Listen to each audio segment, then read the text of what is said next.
என் நெஞ்சில் குடியிருக்கும்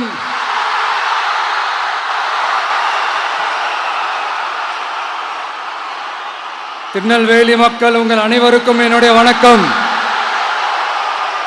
வணக்கம் வணக்கம் வணக்கம் வணக்கம். எல்லாரும் எப்படி இருக்கீங்க?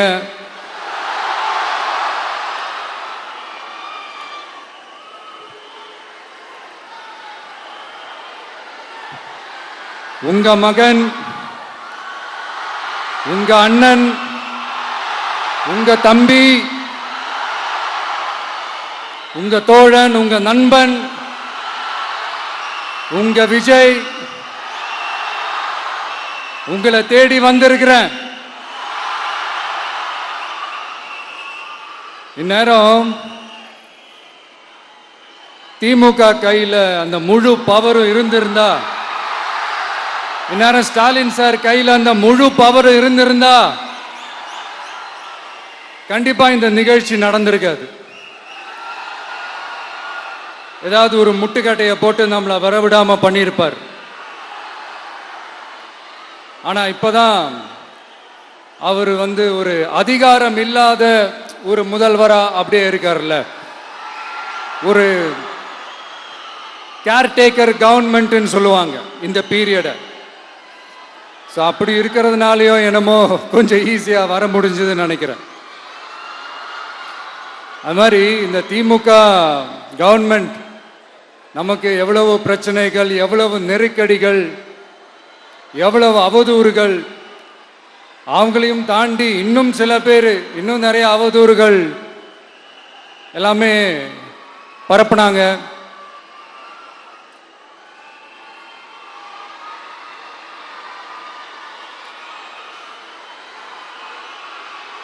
இந்த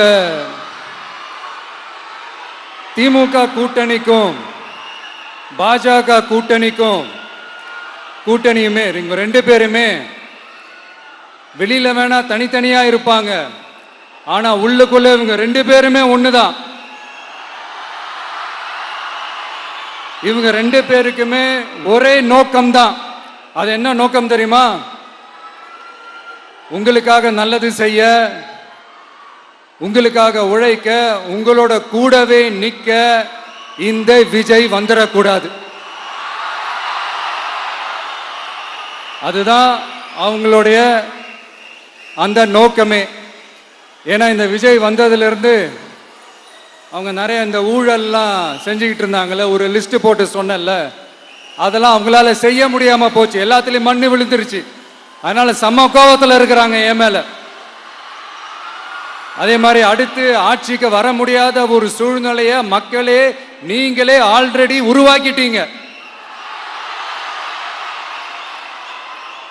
இந்த கூட்டணி கணக்கு, அந்த கணக்கு, இந்த கணக்கு எதுவுமே எடுபடல.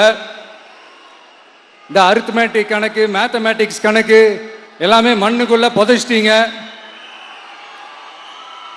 அப்புறம் இந்த கொள்ளையடிச்சு வச்சிருக்கிற இந்த பணத்தை எல்லாம் வச்சு கல்லாப்பட்டி கூட்டணின்னு ஒன்று சேர்த்து வச்சிருந்தாரு. அது எல்லாமே இப்ப கலகலத்து போய் நிக்குது. டாப் தனியா, பாட்டம் தனியா, ரீப்பர் தனியா, ஜாயிண்ட் தனியா, அப்படி நிக்குது தனித்தனியா. எல்லாமே அப்படியே ஒட்ட வச்சுக்கிட்டு இருக்கிறாரு. கூட்டணி கட்சிக்காரங்களே ஒருத்தருக்கு ஒருத்தர் ஓட்டு போட்டுக்க மாட்டாங்க போல் இருக்கு. அப்படி இருக்கு நிலைமை இந்த திமுக கூட்டணியில. சரி, இவங்களுக்கு தான் இந்த நிலைமைன்னு பார்த்தா இந்த பாஜக தலைமையில் மற்றும் பலர் அவங்க நிலைமை இன்னும் மோசமா இருக்குது.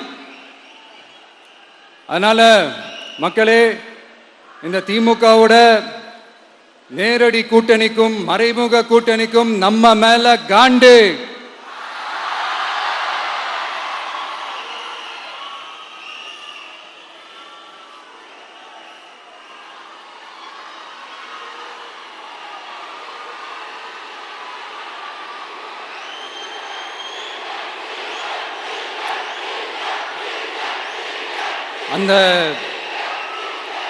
அந்த காண்டுக்கு ஒரு காரணம் என்ன தெரியுமா? அவங்க வீட்டிலேயே, அவங்க குடும்பத்திலேயே விசில் சத்தம் பலமா கேக்குதான்.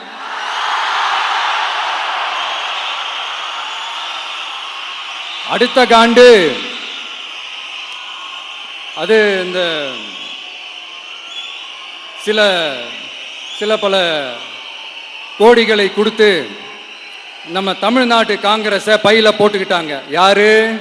ஸ்டாலின் சார். ஆனா உண்மையான காங்கிரஸ் யாரு பக்கம் நிக்குது? நம்ம பக்கம் நிக்குது. சிறுபான்மை மக்களோட அந்த திமுக சாயம் வெளுத்து போச்சே. இந்த விஜய் என்னடானா மதச்சார்பற்ற கொள்கையோட உண்மையான ஒரு முகமா இருக்கிறானே. இந்த சிறுபான்மை மக்கள் வேற இந்த விஜய் பக்கம் தானே நிக்கிறாங்க அப்படின்ட்டு இந்த திமுகவுக்கும் பாஜகவுக்கும் என் மேல காண்டோ காண்டு. அதுக்காக நாம் என்ன செய்ய முடியும்? இந்த 33 வருஷமா ஒவ்வொரு வீட்டுக்குள்ளேயும் ஒவ்வொரு மனசுக்குள்ளேயும் போறதுக்கு நாம் பட்ட பாடு எனக்கு தானே தெரியும். அதனாலதான் நான் முன்னாடியே சொன்ன மாதிரி கட்சி ஆரம்பிச்சுட்டு ஒவ்வொரு வீட்டுக்குள்ளேயும் நான் போல, ஒவ்வொரு வீட்டுக்குள்ளேயும் போனதுக்கு அப்புறம் தான் கட்சியவே ஆரம்பிச்சிருக்கேன்.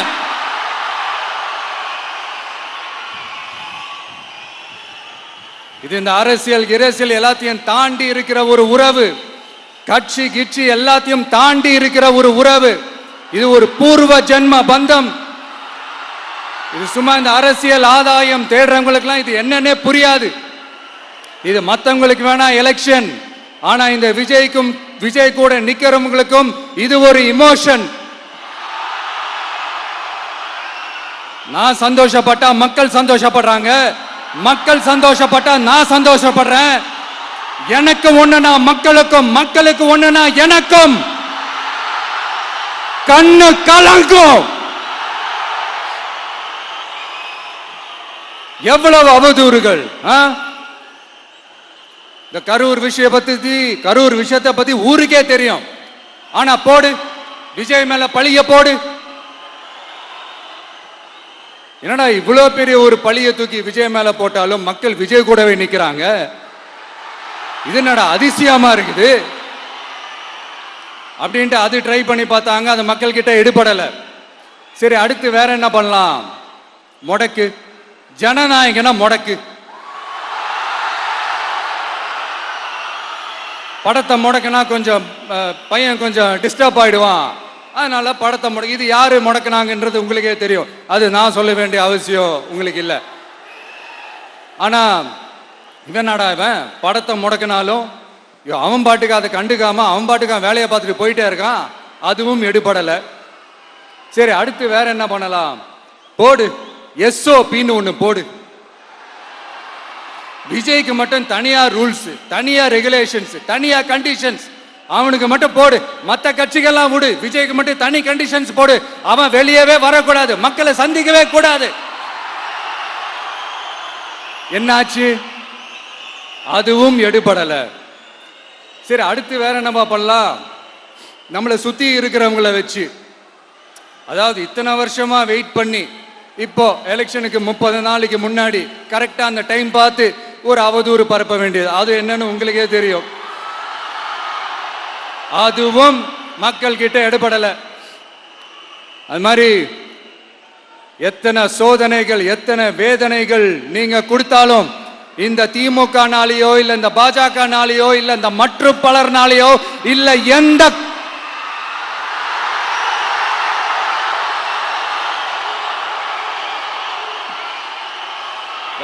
வேற யாராலையும் என்ன மக்கள் கிட்ட இருந்து பிரிக்க முடியாதுன்னு சொல்ல வந்த. அதைத்தான் சொல்ல வந்த. ஒவ்வொரு வீட்டில் இருக்கிற ஒவ்வொரு விஜயும் இருக்கிற வரைக்கும் என்ன மக்கள் கிட்ட இருந்து பிரிக்கவே முடியாது. இப்படி இந்த சொந்த பந்தம் இவ்வளவு ஸ்ட்ராங்கா இருக்கிறதுனாலதான் நான் முன்னாடியே சொன்ன 234 தொகுதியிலையும் இந்த விஜய் தான் வேட்பாளர் அப்படின்னு தான் அதை நான் செஞ்சிருக்கிறேன். ஏன்னா நம்மளுடைய வேட்பாளர்கள் யாரும் டாட்டாவோ பிர்லாவோ அம்பானியோ அதானியோ கிடையாது. நம்ம வீட்டில் இருக்கிறவர், நம்ம குடும்பத்தில் இருக்கிற ஒருத்தரை தான் நான் வேட்பாளராக செலக்ட் பண்ணியிருக்கிறேன். அப்படி செலக்ட் பண்ணி தான் உங்ககிட்ட நான் ஒப்படைச்சிருக்கிறேன்.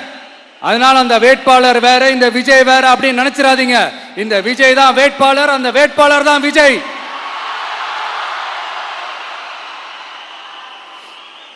இத்தனை வருஷம் யார் யாருக்கோ ஓட்டு போட்டீங்க. ஆனா இந்த வருஷம் உங்க வீட்டில் இருக்கிற ஒருத்தருக்கு, உங்க வீட்டில் இருக்க நம்ம குடும்பத்தில் இருக்கிற ஒருத்தருக்கு நம்ம ஓட்டு போட போறோம். அந்த வேட்பாளர்களுக்கு நீங்க ஓட்டு போடுறது நமக்கு நாமளே ஓட்டு போட்டுக்கிற மாதிரி. அந்த வேட்பாளர் ஜெயிச்சா நாம ஜெயிச்ச மாதிரி. இப்படிப்பட்ட ஒரு எமோஷனலான ஒரு எலெக்ஷனை தமிழ்நாடு இல்ல, இந்தியாவே பார்த்திருக்காது. இது நீங்க எவ்ரி 5 இயர்ஸ் வர ஒரு எலெக்ஷன் மாதிரி இதை நினைச்சிடாதீங்க. இது வேற, இது ஒரு அதிசய எலெக்ஷன். 50 வருஷத்துக்கு ஒரு வாட்டி நடக்கிற ஒரு எலெக்ஷன் மாதிரி. அதனால அந்த சான்ஸை மிஸ் பண்ணிடாதீங்க மக்களே. ஒரு காமராஜர் தானா, ஒரு அண்ணா தானா, ஒரு எம்ஜிஆர் தானா நம்ம தமிழ்நாட்டுக்கு? அவங்கள மாதிரி வேற யாருமே வந்துட மாட்டாங்களா அப்படின்னு நீங்க ஏங்கினது எனக்கு தெரியும். அத மனசுல வச்சுக்கிட்டு தான் நம்ம டிவிக்கே வந்திருக்கிறோம். நம்ம டிவிக்கு யார் யார் மாதிரி எல்லாம் உழைக்கும் சொல்லவா? ஐயா முத்துராமலிங்க தேவர் மாதிரி, ஐயா வீரன் சுந்தரலிங்கம் மாதிரி,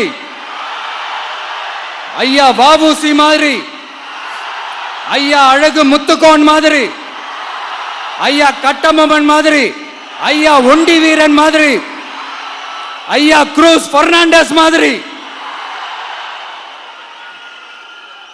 மாதிரி ஒட்டுமொத்த தமிழ்நாட்டு மண்ணுக்கும் உழைக்கும், உழைச்சிக்கிட்டே இருக்கும். இந்த எலெக்ஷன்ல நம்ம டிவிக்கு ஆட்சி அமைஞ்சா அதென்ன அமைஞ்சா அமைக்கிறோம். எப்படி அமைக்கிறோம்? நம்ம டிவிக்கு ஆட்சி அமைஞ்ச உடனே பெண்கள், இளைஞர்கள் எல்லாருமே நல்லா இருப்போம், நல்லா இருப்போம், நல்லா இருப்போம். விவசாயிகள், மீனவர்கள், உழைக்கிற மக்கள் எல்லாருமே நல்லா இருப்போம், நல்லா இருப்போம், நல்லா இருப்போம். இன்னும் பல வருஷத்துக்கு நம்மளுடைய குடும்பங்கள், நம்மளுடைய சந்ததிகள், நம்மளுடைய தலைமுறைகள் எல்லாருமே நல்லா இருப்போம், நல்லா இருப்போம், நல்லா இருப்போம். அதனாலதான் மீண்டும் மீண்டும் சொல்றேன், வேற யாருக்காவது ஓட்டு போட்டு உங்க ஓட்டை வேஸ்ட் பண்ணிடாதீங்க. அதனாலதான் பார்த்து பார்த்து உங்களுக்கான வாக்குறுதிகளை நாம அதை அறிவிச்சிட்டு இருக்கிறோம். சொல்லாதத, செய்ய முடியாததெல்லாம் சொல்லவே மாட்டோம். அதுல ரொம்ப உறுதியா இருக்கிறோம். சொல்லாததை செய்வோம், அது வேற விஷயம். ஆனா செய்யறத மட்டும் தான் சொல்லுவோம். யங்ஸ்டர்ஸ், விவசாயிகள், மீனவர்கள், இந்த மாதிரி பல திட்டங்கள் இருக்கு. எல்லாத்தையுமே நிறைவேற்றுவோம். இந்த விஜய் அதை சாத்தியமாக்கி காட்டுவான். இதை நான் ஏன் இவ்வளவு ஸ்ட்ராங்கா சொல்றேன் அப்படின்னா, மக்கள் பணத்திலிருந்து ஒரு பைசா கூட தொட வேண்டிய அவசியமே எனக்கு இல்லை. உங்களுக்கு புரியுதுங்களா? உங்களுக்கு மக்களுக்கு தப்பே நடக்காது, தப்பே நடக்க விட மாட்டேன். இப்ப நான் சொன்னல, மக்கள் காசுல இருந்து ஒரு பைசா கூட தொட மாட்டேன்னு. அதை இப்ப ஆண்டுகிட்டு இருக்கிறவங்க, இதுக்கு முன்னாடி ஆண்டவங்க தில்லா சொல்ல முடியுமா? என்னை எதிர்த்துட்டு இருக்கிறவங்களால தில்லா, கட்ஸா, கெத்தா இத சொல்ல முடியுமா? நீங்க ஒழுங்கா ஆட்சி நடத்திருந்தா பெண்கள் பாதுகாப்பு ஏன் இவ்வளவு மோசமா இருக்குது? இளைஞர்களுக்கு ஏன் வேலை வாய்ப்பு இல்லாம போச்சு? போதைப் பொருள் கலாச்சாரம் ஏன் அதிகமா இருக்கு? சட்டம் ஒழுங்கு ஏன் சரியா இல்ல? வன்முறை ஏன் தலைவரிச்சு ஆறுது? இதுக்கு உங்களால பதில் சொல்ல முடியுமா ஸ்டாலின் சார்? பதில் சொல்ல தகுதி இருக்கான்னு தான் கேட்டிருக்கணும். ஆனா கொஞ்சம் நாகரிகம் கருதி அப்படி வேணான்னு பாக்குறேன். 2-2.5 வயசு குழந்தைய துள்ள துடிக்க உங்க திமுக நிர்வாகி ஒருத்தன் கொன்னான, அதுக்கு என்ன பதில் சொல்ல போறீங்க? விளாத்திக்குளம் பக்கத்துல +2 படிக்கிற ஒரு பொண்ணு டாய்லெட் வசதி சரியா இல்லாம ஒரு அவசரத்துக்கு காட்டு பக்கம் போய் ஒதுங்கினாங்களே, என்னாச்சு? இந்த உலகத்தை விட்டே போயிட்டாங்க. அதுக்கு என்ன பதில் சொல்ல போறீங்க? இந்த பிள்ளைங்களை உங்களால திருப்பி கொடுக்க முடியுமா சார்? 5 வருஷமா போலீஸ் டிபார்ட்மெண்ட் கையில வச்சுக்கிட்டு என்ன சார் பண்ணீங்க? பொம்மைகள் மாதிரி வச்சு விளையாடிட்டு இருந்தீங்களா? ஒரு மனசாட்சின்றது வேணாம். நாங்குநேரி பிரச்சனையை பத்தி பேசினா அது போதையில நடந்துச்சான், போதை பொருட்கள்னால அது நடந்துச்சான். பெரிய கண்டுபிடிப்பு, எங்களுக்கு தெரியாது பாரு. அது எங்களுக்கும் தெரியும், உங்களுக்கும் தெரியும். கேள்வி அது இல்ல, அதை ஏன் தடுக்கலன்றதுதான் எங்களுடைய கேள்வி. இது மட்டுமா? மணலை திருடுறாங்க, மண்ணை திருடுறாங்க, மலைகளை முழுங்குறாங்க, சட்டவிரோதமா கல்குவாரி நடத்துறாங்க, மணல் மாஃபியா அது ஒரு பக்கம் நடந்துகிட்டு போகுது, இன்னொரு பக்கம் மினிஸ்டர்ஸ் கொள்ளையடிக்கிறாங்க, இன்னொரு பக்கம் குடும்பமா சேர்ந்து கொள்ளையடிக்கிறாங்க. டாஸ்மாக்ல ஊழல், நகராட்சி துறையில ஊழல், இப்படி ஊழல் ஊழல், ஆட்சி முழுக்க ஊழல் ஊழல்லே ஊறி போய் நாரி போய் கிடக்குது. எந்த மூஞ்ச வச்சுக்கிட்டு சார் வந்து ஓட்ட கேட்பீங்க?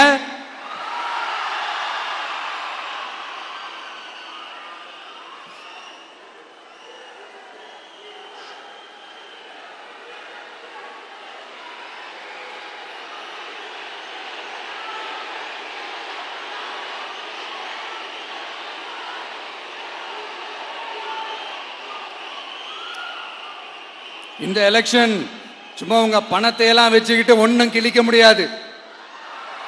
உங்க பணத்தை எல்லாம் வச்சு மக்கள் எல்லாம் விலைக்கு வாங்கவே முடியாது. இது ஒரு மாற்றத்திற்கான ஒரு எலெக்ஷன். ஒட்டுமொத்த தமிழ்நாட்டு மக்களும் அந்த மாற்றத்தை கொண்டு வர போற அந்த எலெக்ஷன். இது உங்களாலேயோ இல்ல அந்த மற்றும் பலர்னாலேயோ ஒன்னும் தடுக்க முடியாது. அதனால மக்களே,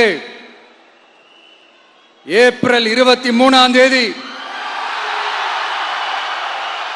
காலையில சும்மா பக்காவா ரெடி ஆயிட்டு வீட்டில் இருக்கிற சாமியெல்லாம் கும்பிட்டுட்டு உங்க ஓட்டர் ஐடி கார்டை கையில் எடுத்துக்கிட்டு முதல்ல பூத்துல போய் நின்று அந்த விசில் சின்னத்துக்கு நேரா இருக்கிற அந்த பட்டனை ஒரு அழுத்துங்க.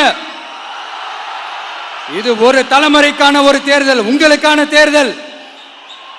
எப்பேற்பட்ட வசதியான வாழ்க்கையா இருந்தாலும் எல்லாத்தையும் தூக்கி எறிஞ்சிட்டு உங்களுக்காக மட்டுமே வந்திருக்கிறேன்.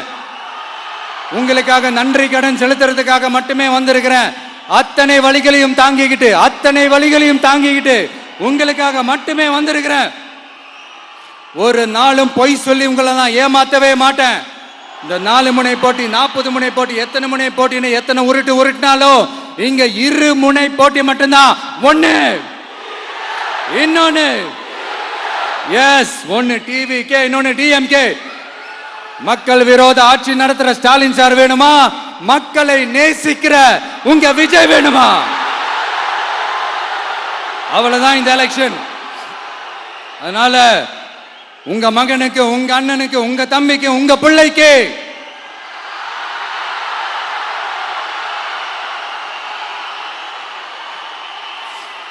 ஒரே ஒரு வாய்ப்பு கொடுங்க. தயவு செஞ்சு விசில் சின்னத்துக்கு ஓட்டு போடுங்க. இது ஒரு விசில் புரட்சி தேர்தலா இருக்கணும். நான் தன்னந்தனியாளு, நீ எல்லாம் நம்ம அப்பாரு, கொஞ்சம் நவந்தனா இங்க 8 கோடி பேரு, மிரல போது ஸ்டேட்டு நம்ம விசில் சத்தம் கேட்டு, நல்ல வங்க வாழ இங்க விசில் கடி ஓட்டே. கடைசி நம்பிக்கை மக்களை தேடி வருது, அதை இறுக்கி பிடிச்சு ஒரு வரலாறு எழுது. உங்க விஜய், நான் வரேன். விசில் அடிக்க ரெடியா? கான்பிடண்டா இருங்க, நல்லதே நடக்கும், வெற்றி நிச்சயம். மீண்டும் சந்திக்கும் வரை நன்றி, வணக்கம்.